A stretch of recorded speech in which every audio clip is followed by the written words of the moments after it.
The room is quiet in a way that feels deliberate. Not empty, just slowed down. A guitar leans against a chair that hasn't been moved in hours. John Fogerty sits nearby, not holding it, just close enough that it remains part of the space. His hands rest loosely in his lap. The fingers still carry memory. Calluses softened but not gone. There's a stiffness when he flexes them, subtle but noticeable, like a machine that still works but no longer runs all day. His posture isn't the upright, restless energy that once drove him across stages under blinding lights. Now it's measured, careful. He shifts slightly, as if every movement has to pass through a filter. What's necessary, what's not. The room around him reflects that same filtering. Fewer distractions. Fewer demands.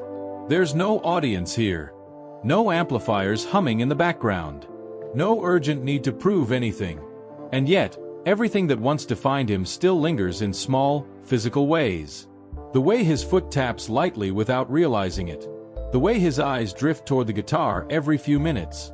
Muscle memory doesn't disappear. It just quiets down. I don't know how much more of this I need to do, John Fogerty says, not as an announcement, but as a thought that's been forming for a while. It doesn't sound heavy. It sounds settled, like something he's already accepted. Outside, the world still plays his songs. They move through speakers in cars, bars, stadiums. But inside this room, there's distance from all of that. Not resentment, not even nostalgia, just distance. Because the truth behind this moment isn't about a sudden goodbye or a dramatic ending. It's about something slower. A gradual stepping back that began long before anyone noticed. And to understand how it all led here, you have to go back to the beginning. John Fogerty didn't grow up in a world that hinted at fame.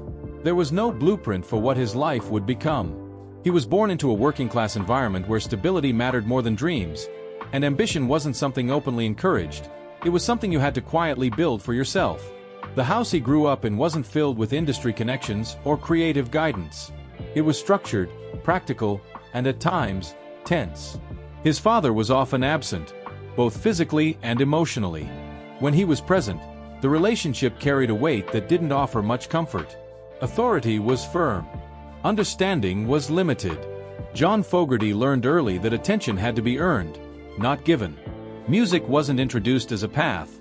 It was discovered as an escape. Records became a kind of private education. He listened closely, not just to enjoy, but to understand. How songs were structured. How voices carried emotion. How rhythm created momentum. There was something physical about it. He didn't just hear music. He felt it in a way that translated directly into his body, into his hands, into his voice. But even that connection didn't immediately turn into confidence. John Fogerty wasn't handed validation. Early attempts at playing, singing, performing, they were rough, unpolished, sometimes dismissed. There were moments where it would have been easier to stop, to accept that this wasn't something he was meant to do. But stopping didn't sit right with him. There was a stubbornness there. Not loud, not outwardly defiant, but consistent. He kept playing, kept experimenting, kept refining, even when no one was asking him to. By the time he formed a band with his brother and a small group of local musicians, the foundation was there, even if it wasn't fully visible yet. They weren't famous. They weren't even particularly noticed at first. They played small venues, local gigs, trying to figure out what kind of sound they actually had. The early version of the band didn't immediately click. It took time, trial, error, and a lot of repetition. John Fogerty wasn't just playing music at that point. He was shaping it, quietly taking control of the direction, the tone, the identity. Writing became central, not because he wanted attention, but because he needed precision. He wanted the sound in his head to exist exactly the way he imagined it. That level of control created tension. Even early on, it separated him from others in the group. But it also created something else: clarity. When the band evolved into Creedence Clearwater Revival, something shifted. The pieces started aligning in a way that wasn't forced anymore. The sound was distinct, raw but controlled, rooted in American blues, rock, and country influences, but filtered through John Fogerty's specific vision. His voice, gravelly, urgent, unmistakable, cut through everything else. The early releases didn't explode overnight. They built momentum, slowly at first, then faster. John Fogerty wasn't chasing trends. He was creating something that felt grounded, almost timeless, even as it was being made. Then the breakthrough came. Songs started connecting on a larger scale, not just regionally but nationally, then globally. Tracks like Proud Mary and Bad Moon Rising weren't just hits, they became part of the cultural landscape. What made them different wasn't just the sound. It was the immediacy, the sense that the music didn't need explanation. It landed quickly, directly. John Fogerty became the center of that success, whether he intended to or not. His songwriting drove the band. His voice defined it. His decisions shaped its trajectory. With that came pressure. Success didn't slow anything down. It accelerated everything. More recordings, more touring, more expectations. The industry moved fast, and suddenly John Fogerty was expected to move even faster. There wasn't much room for hesitation. Albums were produced in rapid succession. Songs written, recorded, released in tight cycles. The demand was constant, and the response from audiences only fueled it further. On stage, John Fogerty didn't look overwhelmed. He looked controlled, focused. Every movement had purpose. Every performance carried a kind of contained intensity. But that intensity came at a cost. Behind the scenes, the dynamic within the band grew more strained. Creative control became a point of friction. Decisions that once felt natural started to feel contested. John Fogerty's need for precision didn't always translate well to collaboration. The more successful they became, the harder it was to maintain balance. Still, the output didn't slow. More hits followed. More recognition. The band reached a level of visibility that few achieve, and even fewer sustain. At their peak, Creedence Clearwater Revival wasn't just successful. They were dominant. Their music crossed boundaries, reaching audiences that didn't always overlap. Rock listeners, mainstream audiences, even those who didn't actively follow music still knew the songs. John Fogerty stood at the center of it all, even if he didn't always appear to want that position. There's a particular kind of pressure that comes with being essential. When everything depends on your output, your decisions, your consistency. He carried that. And for a time, he managed it. From the outside, it looked like a steady rise. A clear trajectory from obscurity to dominance. But internally, the structure was becoming harder to hold together. The pace, the expectations, the underlying tension, it was all building. But none of that was visible yet. At this point in the story, John Fogerty was still at the top. Still producing. Still performing. Still delivering music that defined an era. The cracks hadn't fully surfaced. Not yet. At the height of that momentum, when everything looked locked in place from the outside, the internal structure was already shifting. John Fogerty wasn't slowing down, but the environment around him was becoming harder to control. The same precision that had built the sound of Creedence Clearwater Revival was now creating distance inside it. What once felt like direction began to feel like restriction to the others. Decisions about songwriting, arrangement, even basic creative input, John Fogerty handled most of it. Not out of ego, but out of habit. It was the only way he knew how to keep the output consistent.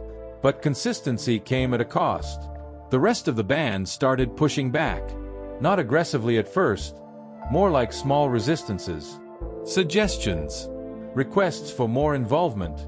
For John Fogerty, that didn't feel like collaboration. It felt like compromise, and compromise meant losing the clarity he had built everything on. The tension didn't explode immediately. It stretched. By the time they reached projects like Pendulum and later Mardi Gras, the dynamic had shifted in a way that was impossible to ignore. On Mardi Gras, control was intentionally loosened. Other members contributed more songs, more vocals. It was, on paper, a step toward balance. But the result felt uneven. John Fogerty knew it, even if he didn't say it outright at the time. The cohesion that once defined their sound wasn't there in the same way. Critics noticed. Audiences noticed. The standard had been set so high that anything less felt like a decline. And decline, in that environment, wasn't gradual. It was immediate. The band fractured not long after. The breakup of Creedence Clearwater Revival wasn't theatrical. It didn't come with a single dramatic moment. It came as the final result of prolonged strain, misalignment, and an inability to return to what had once worked. For John Fogerty, it wasn't just the end of a band. It was the collapse of a system he had built almost entirely around himself. What followed wasn't a clean transition into solo success. It was hesitation. John Fogerty stepped into his solo career carrying everything that had defined him. His voice, his songwriting instincts, his discipline. But the structure was gone. There was no band dynamic to push against or control. No shared identity to distribute pressure. Now it was just him. His early solo releases didn't replicate the momentum of Creedence. They weren't failures, but they didn't dominate the way his previous work had. There was a noticeable gap between what people expected and what they heard. And expectations, once raised, don't reset easily. At the same time, another issue was unfolding. One that had nothing to do with performance or creativity, but would affect both. His relationship with Fantasy Records had been complicated for years. Contracts signed early in his career had locked him into terms that gave him little control over his own work. Ownership of his songs he had written, shaped, and defined, was not in his hands. That realization didn't come all at once. It developed over time, through legal details, disputes, and a growing understanding of how much he had given away without fully realizing it. For John Fogerty, that wasn't just frustrating. It was disorienting. Music had always been something physical for him, something he built, something he controlled. Now, legally, it belonged elsewhere. The tension escalated into legal battles. Disputes over royalties, over rights, over usage. At one point, he was even sued over similarities between his own songs, a situation that blurred the line between ownership and identity in a way that felt almost absurd. It wasn't just about money, it was about autonomy, and for a period, it affected his output. John Fogerty didn't stop working entirely, but there was a visible slowdown. Fewer releases, longer gaps, a sense that something was being held back, not creatively, but structurally. That period wasn't filled with public breakdowns or visible collapse. It was quieter than that, more internal, a kind of withdrawal that wasn't announced but could be felt. Then, gradually, something shifted. The comeback didn't happen overnight, and it didn't rely on recreating the past. It came from re-engaging with what had always worked at a fundamental level. When Centerfield was released, it marked a turning point. The sound was recognizably his, tight, direct, grounded in the same instincts that had defined his earlier work. But it wasn't an attempt to replicate Creedence. It was more controlled, more deliberate. The response was strong. Songs connected again. Not in the same explosive way as before, but with a steadiness that felt sustainable. It re-established John Fogerty as a solo artist with his own identity, separate from the band that had defined his rise. And with that came a different kind of success. Financially, John Fogerty reached a level of stability that had been uncertain during his earlier years. Estimates of his net worth placed him in a range that reflected decades of output, touring, and catalog value, roughly in the tens of millions. Not exaggerated, not inflated, earned over time. His lifestyle reflected that balance. Homes that offered space and privacy, not excess for its own sake. Properties in California that provided distance from industry noise. Rooms designed for work, but also for quiet. Studios that were functional, not extravagant. The luxury wasn't loud. It was controlled. He wasn't known for reckless spending or visible indulgence. No pattern of excess that defined him publicly. If anything, his approach to wealth mirrored his approach to music. Measured, intentional, sometimes even restrained. But financial stability didn't remove pressure. Touring became a different kind of demand. Not the rapid cycles of the Creedence years, but sustained performances over long periods. Audiences came with expectations rooted in decades of listening. They wanted the songs they knew, the versions they remembered, and John Fogerty delivered them. But performing songs tied to a past he didn't fully own, legally or emotionally, carried its own weight. There were long stretches where he avoided performing certain material altogether because of the disputes surrounding it. That absence was noticeable. Eventually, that changed. Over time, as legal and personal tensions eased, He began reintroducing those songs into his performances, not as a return to the past, but as a reclaiming of something that had always been his, regardless of contracts. Still, the relationship with that part of his career remained complicated. There was pride in the work, but also distance from the circumstances around it. As the years moved forward, John Fogerty maintained a presence that didn't rely on constant output. He wasn't chasing trends or trying to reinsert himself into the center of the industry. He operated on his own timeline. New projects appeared occasionally. Collaborations. Performances with his family. Appearances that felt less like obligations and more like choices. That distinction mattered, because underneath the visible stability, there was an ongoing adjustment happening. A shift from momentum-driven work to something slower, more selective. The drive that had once pushed him to produce relentlessly didn't disappear. It changed shape. And as it changed, so did his relationship with the idea of success. At one point, success meant output, visibility, control over every detail. Now, it leaned more toward sustainability, toward deciding when to step in and when to step back. But that shift didn't erase everything that came before it. The years of pressure, conflict, legal battles, and constant performance left their mark. Not in dramatic ways, but in accumulated wear. By the time he reached this later stage, John Fogerty wasn't trying to rebuild what had already happened. He wasn't trying to outdo it. He was managing what remained. And what remained was still substantial. A catalog of work that continued to live independently of him, a reputation that didn't require constant reinforcement, and a life that no longer depended on proving anything to anyone. But the question that started to form wasn't about what he had done. It was about how much longer he needed to keep doing it. Time doesn't arrive all at once. It accumulates quietly, in small physical adjustments that don't seem significant until they begin to define the day. For John Fogerty, that accumulation shows up in ways that are difficult to measure but impossible to ignore. The voice is still there, recognizable, textured, but it requires more care. Longer warm-ups. More attention to strain. The margin for error has narrowed. His hands, once automatic in their precision, now carry hesitation in certain moments. Not enough for an audience to notice immediately, but enough for him to feel. The difference between what he intends and what his body delivers has grown slightly wider. It's not dramatic. It's incremental. And that's what makes it real. There's also the shift in endurance. Touring, even at a reduced pace, demands a level of physical consistency that becomes harder to maintain. Travel, performance, recovery, it all cycles faster than the body wants it to. What used to feel routine now requires planning. John Fogerty doesn't frame this as decline. He frames it as adjustment. But adjustment, over time, becomes limitation. There have been losses too. Not always public, not always tied to headlines, but present in the way memory works. People he worked with, people he knew before any of this existed. Connections that no longer exist in the same form.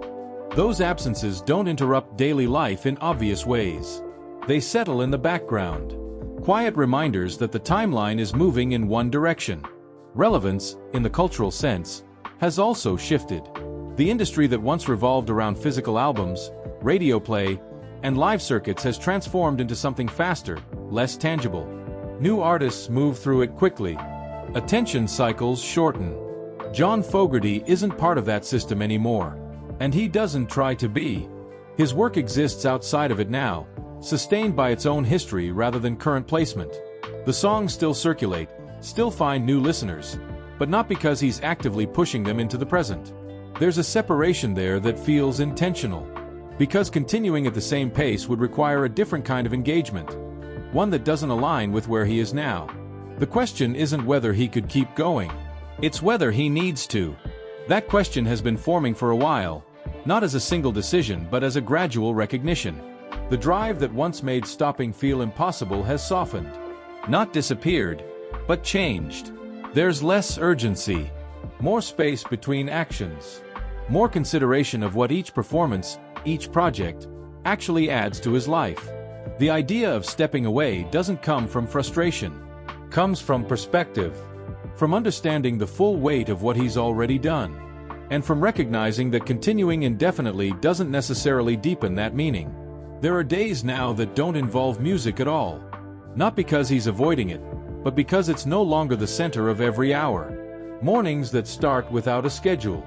Afternoons that pass without deadlines. He spends time at home, real time, not the kind that's squeezed between obligations. The spaces he lives in are quieter than the environments that once defined him. Fewer people moving through. Less noise. He still plays. But it's different. Not rehearsing for a show. Not refining for a recording. Just playing. Sometimes for minutes. Sometimes longer. Without a specific outcome in mind. That shift, from production to presence, is subtle, but it changes everything. It removes the need to measure each moment against a standard. It allows the music to exist without pressure. Family has taken a more central role in that space. Not as a contrast to his career, but as something that was always there, now given more attention. Conversations that aren't interrupted. Time that isn't negotiated. There's a steadiness in that. And within that steadiness, the idea of a quiet goodbye starts to make sense. Not an announcement. Not a final tour built around closure. Just a gradual reduction. Fewer appearances. Longer gaps. A natural fading of activity that doesn't need to be explained in real time. Because for John Fogerty, the ending isn't a single moment. It's a transition. A movement away from the demands that defined him for decades, towards something that doesn't require constant output. When he speaks about it, rarely, and without framing it as a statement, it comes out simply. Not rehearsed. Not structured. Just a reflection of where he is now. I spent most of my life trying to get the sound right, John Fogerty says, his voice steady, unforced. Not just in the studio but everywhere. On stage. In my head. I kept thinking there was always something more to fix. Something more to prove. He pauses, not for effect, but because the thought is still forming. And maybe there was, back then. Maybe that's what kept me going. But it's different now. I don't wake up with that same pressure anymore. I don't feel like I owe the world another version of something I already gave. There's no bitterness in it. No sense of regret. I'm grateful for all of it. Every show, every song, even the parts that didn't go the way I wanted. It all added up to something real. I can see that now in a way I couldn't before. His hands move slightly as he speaks, not performing, just emphasizing the rhythm of his thoughts. I gave everything I had to this life. Not perfectly, not always the right way, but I gave it. And maybe that's enough now. The words don't land as a conclusion. They land as acceptance.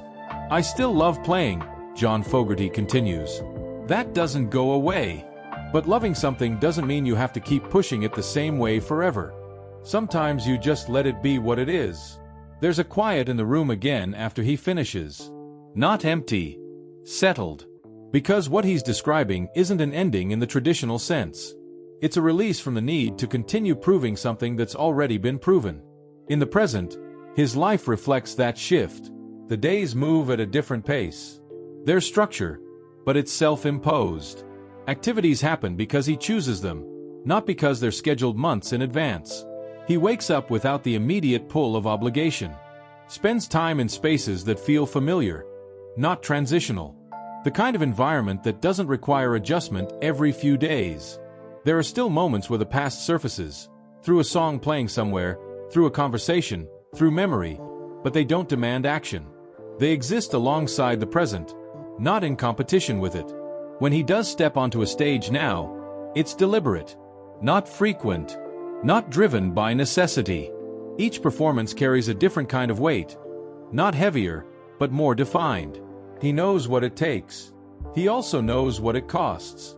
And that knowledge shapes how often he's willing to do it. The spotlight hasn't disappeared. It's just no longer constant. And without that constant exposure, something else becomes visible. Something that was always there but often overshadowed. A life that exists beyond performance. A rhythm that doesn't depend on applause. A sense of completion that doesn't require a final act to confirm it. The guitar is still in the room. Still within reach. But it's no longer a demand. It's an option. And that difference, small on the surface, is what defines this stage of John Fogerty's life. So the goodbye, when it fully arrives, won't look like a sudden stop. It will look like this. Gradual. Measured. Quiet.